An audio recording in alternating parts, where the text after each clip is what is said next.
Good morning student. आज the solid state में हम लोग यहाँ पर रेडियस रेशियो जो है उसको देखेंगे। किसी भी क्रिस्टल्स में हम सभी जानते हैं कि अगर आयनिक क्रिस्टल है तो एनायन और कैटायन इन दोनों से मिलकर ही पूरी तरह से बनता है, क्योंकि आपका जो भी क्रिस्टल है इसमें स्फीयर में आपको बताया कि किस तरह से ऐड रहते हैं, ठीक। उसमें एक कैटायन एक एनायन इस तरह से जो क्रिस्टल का अरेंजमेंट होता है वो एनायन और कैटायन के साथ में ही मिलकर होता है, ठीक है। तो इनमें क्या रेशियो होता है इस चीज को आज हम लोग पढ़ेंगे, और साथ में जो क्रिस्टल्स है उनकी जो डेंसिटी है वो उसको किस तरह से कैलकुलेट करते हैं ये देखेंगे, ठीक है। तो फर्स्ट हम लोग यहाँ पर हेडिंग डालेंगे रेडियस रेशियो।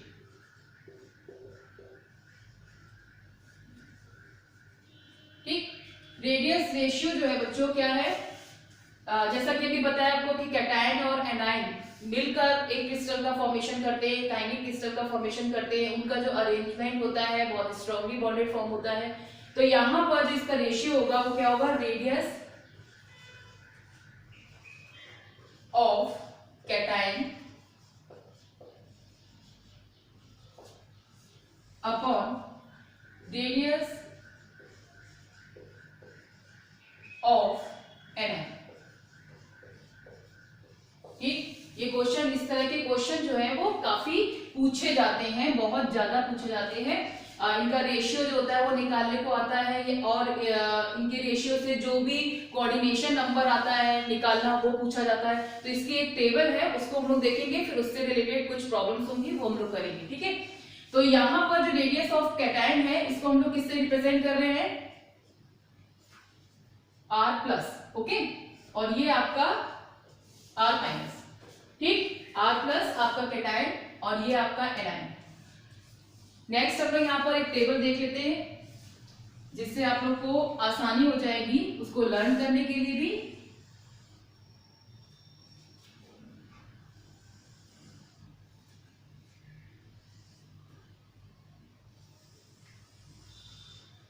आप सभी इसको देखते हुए टेबल को ड्रॉ कर लीजिए जिससे कि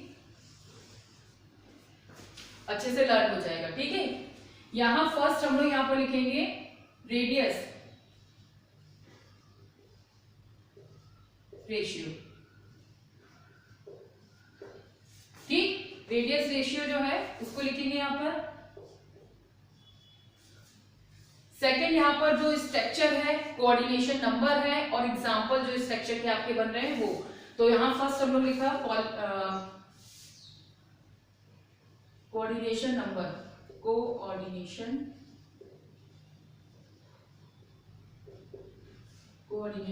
नंबर,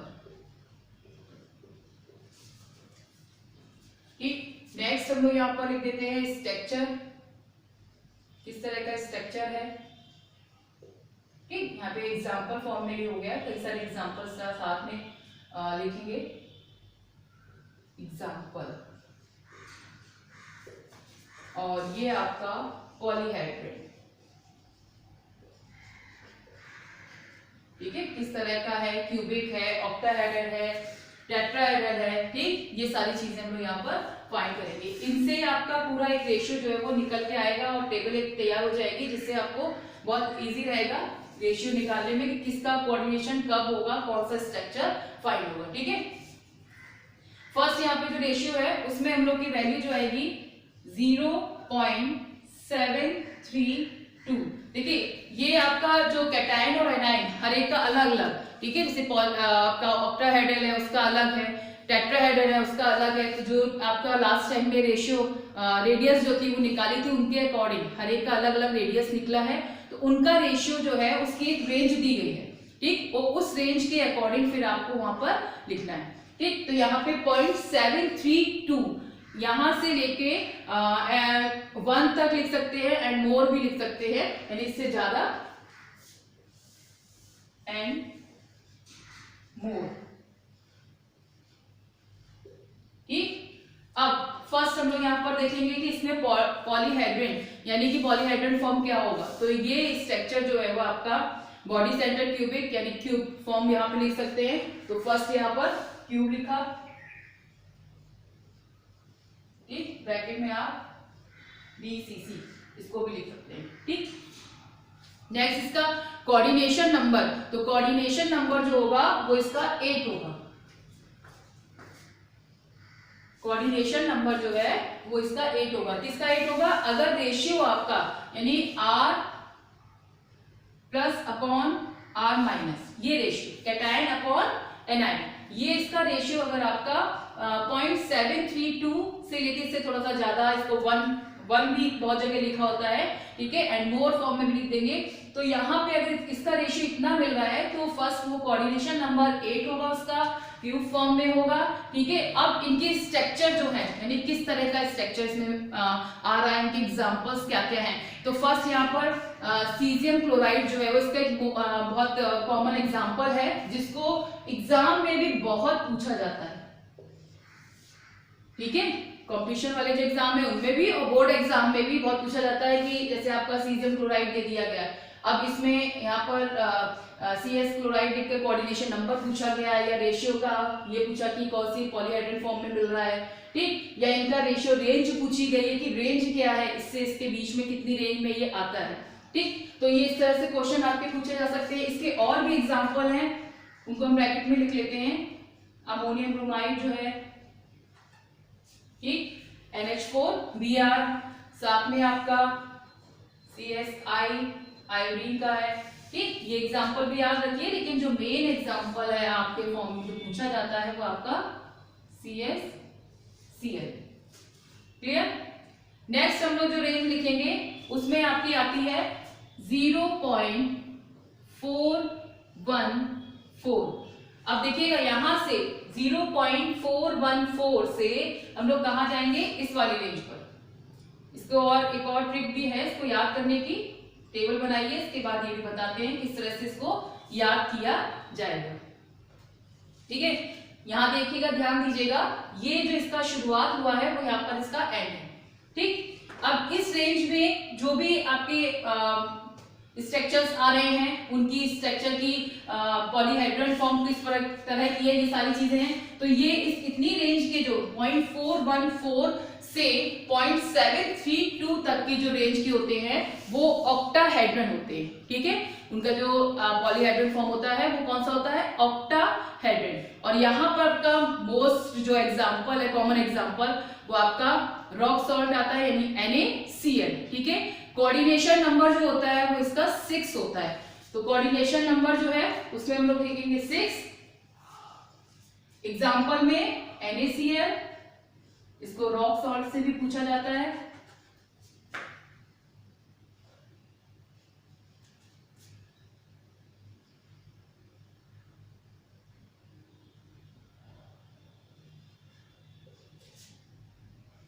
रॉक सॉल्ट, ठीक। और ये स्ट्रक्चर हो जाएगा आपका ऑक्टाहेड्रन, ऑक्टाहेड्रन,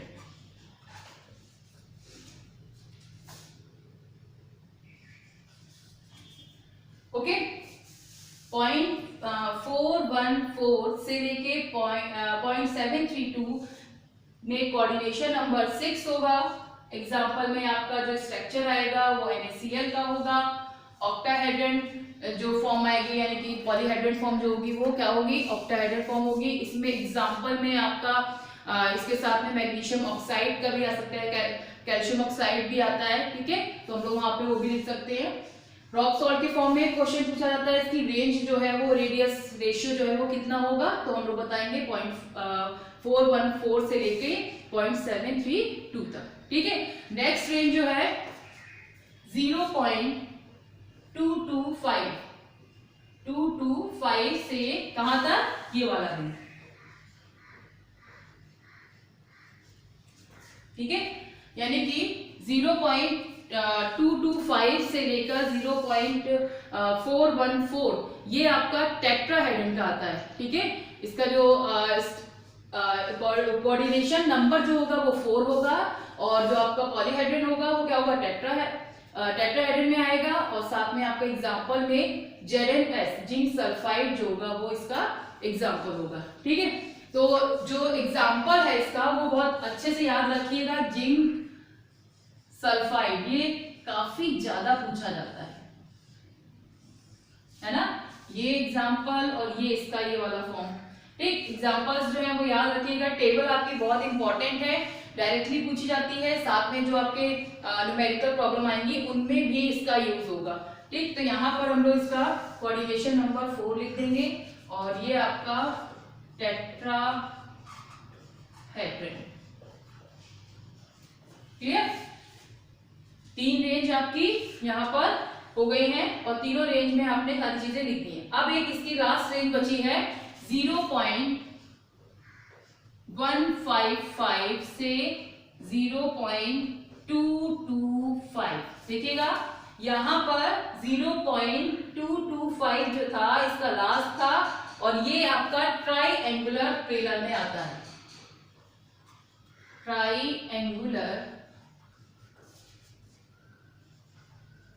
प्लेनर। ठीक है, ट्राइएंगुलर प्लेनर में आएगा। यहां पर इसके एग्जांपल में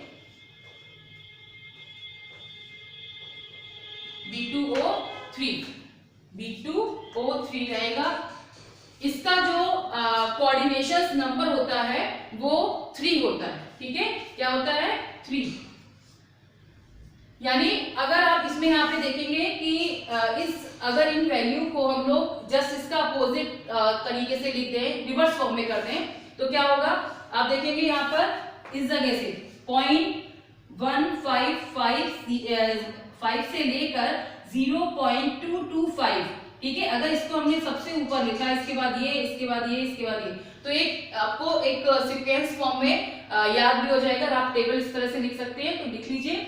यहाँ पर क्या होगा देखिए 0.155 से लेकर 0.225, इसको हमने अगर फर्स्ट पॉइंट पे लिखा होगा तो सेकंड वाला क्या होगा, उसी के आगे वाली रेंज से 0.414 से शुरू हो रहा है, फिर उसके आगे नेक्स्ट देखेंगे हम लोग तो 0.414 से 0.732 से शुरू हो रहा है। ठीक है, और उसके बाद फिर 0.732 से लेके 1 तक या मोर पे रहेगा। तो इस तरह से भी रेंज याद कर सकते हैं, इसको रिवर्स फॉर्म में लिख के भी। एग्जाम्पल याद कर लीजिएगा, कोऑर्डिनेशन नंबर जो होगा वो 8643 ये नंबर्स होंगे। ठीक, और इनके एग्जाम्पल सीजियम क्लोराइड, NaCl जिसको रॉक सॉल्ट के फॉर्म में भी, क्योंकि रॉक सॉल्ट के फॉर्म में पूछा जाता है ना, तो अब दिमाग में क्या होता है कि NaCl अगर याद रखा हुआ है तो कुछ परसेंटेज बच्चे जो होते हैं वो क्या करते हैं, उनको रॉक सॉल्ट दिमाग में आता नहीं, तो रॉक सॉल्ट याद रखिएगा। इसका जो स्ट्रक्चर फॉर्म रहेगा पॉलीहेड्रन फॉर्म में किस फॉर्म में रहेगा, ऑक्टाहेड्रन। ठीक है, फिर टेट्राहेड्रन, फिर ट्राइएंगुलर प्लेनर के फॉर्म में। अब ये आपकी टेबल है, इसके बेस पे हम लोग कुछ प्रॉब्लम्स लेंगे जिनको हम लोग सॉल्व करेंगे कि किस तरह से एग्जाम में पूछा जाता है। ये टेबल आप लोग इसको अच्छे से ड्रॉ कीजिएगा, बना लीजिएगा, क्योंकि अभी जो एग्जाम्पल प्रॉब्लम लेंगे उसमें आपका वहां यूज होगा। चलिए क्वेश्चन लिखेंगे। The radii 8 plus and x minus r 95 pm, ठीक है, पिकोमीटर में, and 181 picometre respectively.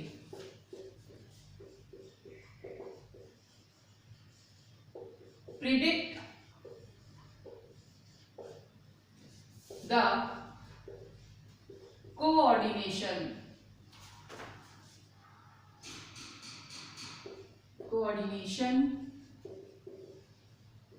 Number of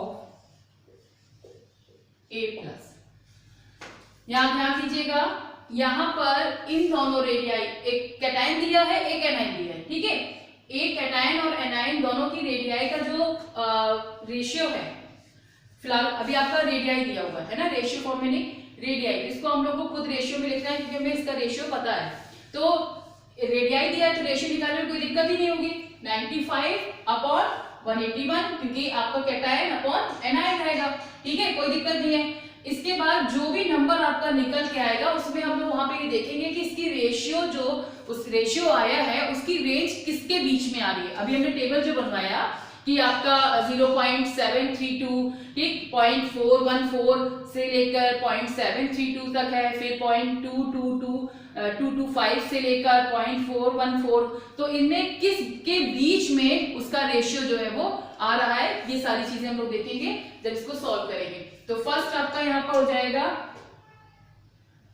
r plus यहाँ पे r माइनस, ठीक है, यानी कैटायन और एनायन, ठीक, दोनों की वैल्यू को रखते हैं 95/181, इससे डिवाइड किया 181, आप लोग तुरंत कीजिए फास्ट, कितना रेशियो आएगा, नहीं गया आपका, ये पॉइंट लगाया 0, 181, 5,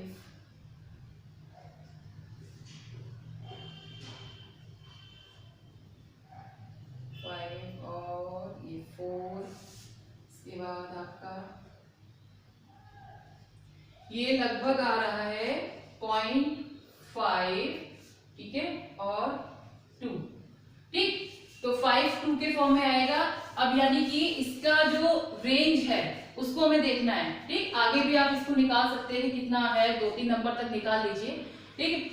तो यहाँ पर हम लोग देखेंगे कि इसमें कितनी रेंज आ रही है, किसके बीच में आ रही है। तो अभी हम लोगों ने टेबल जो पढ़ा उसमें हमने देखा कि ये जो रेंज है 0.5 वाली जो है, ठीक, वो किस में आ रही है, जो आपका ऑक्टाहेड्रल था, यानी 0.4 से लेके 0.7 तक में, ठीक है, उस रेंज के बीच में आ रहा है। टेबल को आप देखिए, अगर ड्रॉ किया है आपने तो देखेंगे आप कि 0.414 से लेकर 0.732 तक का जो पार्ट है, ठीक, उसी के बीच में आ रहा है, ये रेंज आ रहा है ना, ये उसी के अंदर आ रही रेंज, देखिए 0.5 से 7, तो यहाँ पर इसमें 0.5 आ रहा है, और 0.4 से 7, तो 0.5 जो है वो इसके बीचों बीच में आ रहा है, यानी कि ना ही इससे कम है ना ही इससे ज्यादा है।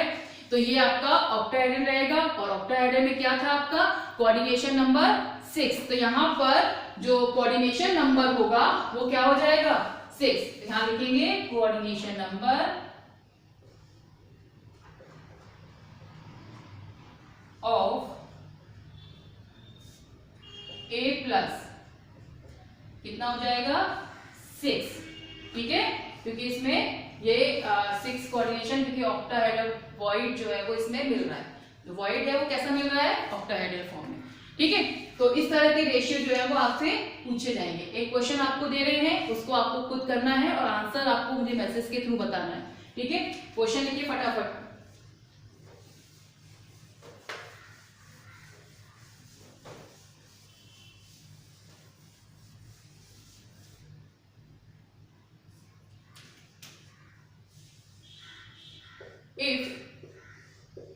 if the close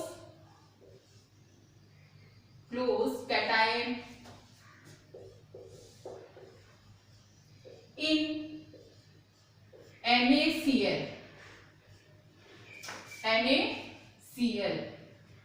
C को पढ़ो, ओके, NaCl टाइप, अब देखिए रॉक सॉल्ट आ गया है यहाँ पे, सीधा सीधा बोल रहे हैं NaCl type solid, okay, have a radius of 75 picometer pm. If the closed cation in NaCl type solid have a radius of 75 pm, what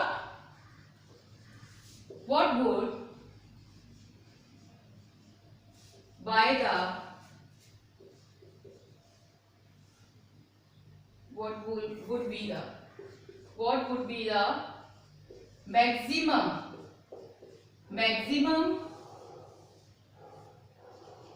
and minimum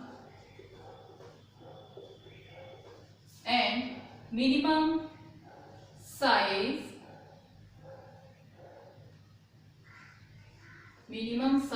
of the anions. Maximum and minimum size of the anions filling the voids. ठीक, यहां पर question कर रहे हैं if the close cation in NaCl type solid have the radius of 75 picometre, what would be the maximum and minimum size of the anion filling the voids. तो यहाँ पर आपको ये पता है कि NaCl का जो रेडियस है, रेशियो जो है वो क्या है 0.414 से लेकर है 7 तक, ठीक है, 0.732 में, ठीक है। अब इस रेंज में आपको पता चल गया है कि इसका रेशियो जो है वो इसका इतना है, तो एक बार आप क्या करेंगे मिनिमम वैल्यू के लिए आप लोग उठा लेंगे 0.732 और मैक्सिमम जो है उसके लिए हम लोग यहाँ पर दूसरी वैल्यू ले लेंगे 0.414, तो ये दोनों जो है मैक्सिमम फॉर्म हो जाएगा और ये मिनिमम फॉर्म हो जाएगा, ठीक है। तो दोनों के रेशियो में हम लोग लिख लेंगे और उसको सॉल्व करके इसका आंसर आपको बताना है। इसको आप स्क्रीनशॉट लेके रख लीजिए या फिर आप लिख लीजिए इसमें और इसके आंसर को आप लोग मैसेज करके बताएंगे मुझे, ठीक है। कुछ खास है नहीं इसमें, मैक्सिमम जो है उसमें आपको R प्लस और कैटायन एनायन जो है उसकी जगह पे आपको ये वैल्यू रख देनी है, ठीक है, और उससे आप R प्लस को निकाल लेंगे। जैसे आपका R प्लस तो आपका दिया ही हुआ है ना 75, तो यहाँ 75 रखेंगे और 0.41, इसका आप वैल्यू निकाल के बताएंगे कि किस तरह का उसकी मैक्सिमम वैल्यू जो R माइनस की आ रही है वो कितनी आ रही है, ठीक है। इसी तरह से R उसकी जो मिनिमम वैल्यू है उसमें 0.73 रखेंगे, 75 आपका वही रखा रहेगा अपॉन 0.732 लिख देंगे, उससे वैल्यू निकाल के उसमें बताएंगे कि उसमें कितना मिनिमम मैक्सिमम और मिनिमम दोनों अलग अलग, मिनिमम कितना आया है, ठीक है। तो दोनों ही वैल्यू निकालिएगा और उनके आंसर को बताइएगा। नेक्स्ट हम लोग लेते हैं यहाँ पर डेंसिटी, कि किस तरह से क्रिस्टल जो होता है उसकी डेंसिटी को हम लोग फाइंड करेंगे।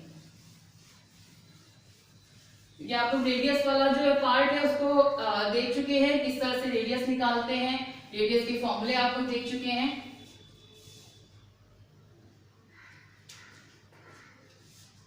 कैलकुलेशन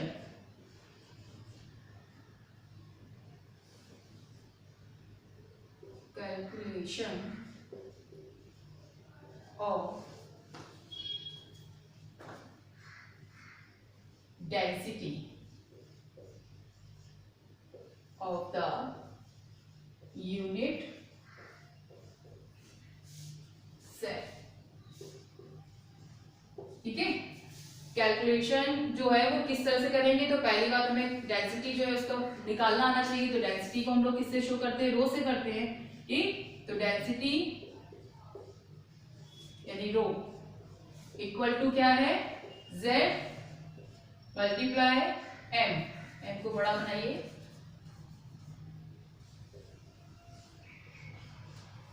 ठीक है, अपॉन N मल्टीप्लाई AQ और ग्राम पर सेंटीमीटर क्यूब, ये यूनिट है इसकी डेंसिटी की। अब यहाँ पर देखिए कि कौन सा टर्म्स क्या क्या है। तो फर्स्ट जब हम किसी यूनिट सेल की डेंसिटी को फाइंड करते हैं तो जो उसका मास ऑफ यूनिट सेल होता है upon volume of unit cell. तो मास ऑफ यूनिट सेल क्या है ये, ठीक है, मास ऑफ यूनिट सेल ये हो जाएगा और यहां पर आ जाएगा आपका जो उसका वॉल्यूम ऑफ यूनिट सेल, ठीक है, वॉल्यूम ऑफ यूनिट सेल, ठीक। तो ये दोनों टर्म्स जो है इन दोनों का अगर हम लोग रेशियो निकालेंगे तो हमारा डेंसिटी आ जाता है। अब देखिए कि हमारा क्या क्या है, m जो है वो तो आपको पता ही है क्या है, m यहाँ पर क्या है, किसी भी जो वहां पर जो एटम्स हैं, ठीक, उनका एटॉमिक मास, ठीक, जो भी एटम प्रेजेंट है, सोडियम है, क्लोरीन है, कौन सा प्रेजेंट है डिपेंड करता है क्रिस्टल कैसा है। तो उसका जो एटॉमिक मास होगा वो आपका m, उसको हम लोग रिप्रेजेंट कर रहे हैं m से। Z जो है number of atoms present in a 1 unit cell, जो भी एटम्स 1 यूनिट सेल में जितने नंबर प्रेजेंट हैं वो वहां पर Z को रिप्रेजेंट कर रहे हैं। जैसे कि सिंपल जो क्यूब है उसमें हम लोग कहते हैं कि Z जो होता है वो क्या कितना होता है 1, हर एक का अलग अलग नंबर है, ठीक है। अगर आप BCC की बात करते हैं तो उसमें आपका 2 होता है ना, ये सब हम लोग देख चुके हैं। FCC वाला है उसमें 4 होता है, तो नंबर हर एक का Z का अलग अलग होता है। तो वहां आपको क्वेश्चन में दिया रहेगा कि जो क्रिस्टल है वो कैसा है, सिंपल फॉर्म में है या बॉडी सेंटर्ड क्यूबिक फॉर्म में है या फेस सेंटर्ड में है। तो जो भी आपको दिया उसके अकॉर्डिंग आप Z की वैल्यू रख देंगे, ठीक है। और एटम जो भी दिया है उसका मास आप रख देंगे। हो सकता है मास दिया हो, नहीं तो आपको मोस्टली आपका दिया रहता है, ठीक है। और अगर याद होता है तो बहुत अच्छी बात है। इसके बाद n जो है वो क्या है यहाँ पे अवोगाद्रोस नंबर। अवोगाद्रोस नंबर आप 9th क्लास में ही पढ़ा है आपने। तो अवोगाद्रोस नंबर जो होता है उसको यहाँ पे रखते हैं। इसकी वैल्यू जो होती है वो उसकी आपकी जो वैल्यू होती है फिक्स फॉर्म होती है। आपका a जो है वो यहाँ पर क्या है, वो उस जो भी क्यूब है, ठीक है, उसकी edge length of the cube, यानी एज लेंथ जो है वो आपका a के फॉर्म में है। तो यहाँ पर इस तरह से हम लोग डेंसिटी को फाइंड करते हैं, Z multiply m upon n multiply a cube, ठीक। ये एक फॉर्मूला है, इस फॉर्मूले को याद कर लीजिएगा। ग्राम सेंटीमीटर क्यूब जो है वो इसकी यूनिट है। इस पर बेस्ड एक सम आप इसको प्रॉब्लम को लिखिए जिसको सिर्फ इसमें आपको वैल्यू पुट करनी है और उसमें देखना है कि वो किस तरह का क्रिस्टल बन रहा है। क्रिस्टल वहां पे दिया रहेगा, उसके अकॉर्डिंग इसकी डेंसिटी को फाइंड करना होगा, ठीक है। चलिए इसका एक क्वेश्चन लिखें।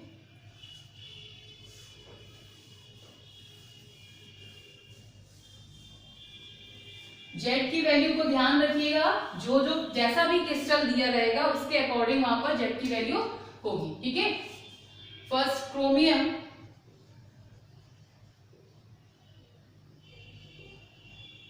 हैज मोनो एटॉमिक, ठीक है, mono atomic body centred cubic, ठीक। इसको हम लोग BCC स्ट्रक्चर भी लिखते हैं।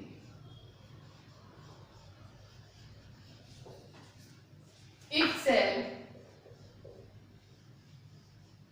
H is 300 पिकोमीटर, ठीक। अभी हमने जो फॉर्मूला लिखा वो हमारा पिकोमीटर में है, ग्राम फॉर्म में है, ग्राम पर सेंटीमीटर में, सेंटीमीटर क्यूब में। तो हमें यहाँ पे ये ध्यान रखना पड़ेगा कि इसको हमें चेंज करना होगा। तो चेंज करने के लिए पिकोमीटर 10 की पावर -10 जो होगा उससे इंटू कर देंगे, ठीक है। If cell is 300 pm, what is its density?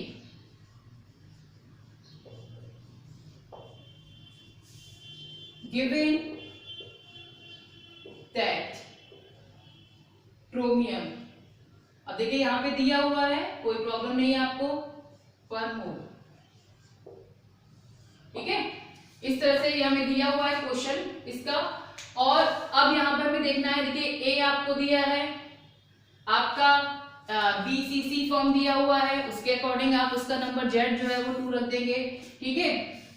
A को आप कन्वर्ट कर लेंगे सेंटीमीटर वाले में, और क्रोमियम का M दिया हुआ है, बाकी आपको सारी वैल्यू दी हुई। अवोगाद्रो नंबर आपका पता ही है आपको, ठीक। सारी वैल्यू पुट कीजिएगा और उसके बाद उसका क्वेश्चन का आंसर निकालिएगा। इसका भी आंसर आप लोग मैसेज के थ्रू बताएंगे कि कितना आया, ठीक है। और सभी लोग ये क्वेश्चन को करेंगे और उसको बताएंगे, ठीक। कोई भी अगर प्रॉब्लम हो इससे रिलेटेड तो आप लोग पूछिएगा, मैसेज के थ्रू पूछ लीजिएगा, उसको दोबारा फिर से समझा देंगे अगर कोई टॉपिक समझ में नहीं आ रहा है। नेक्स्ट टॉपिक आपका सॉलिड डिफेक्ट जो है, जो उसका लगभग लास्ट टॉपिक है, ठीक है, उसको लेंगे हम लोग। Okay, thank you.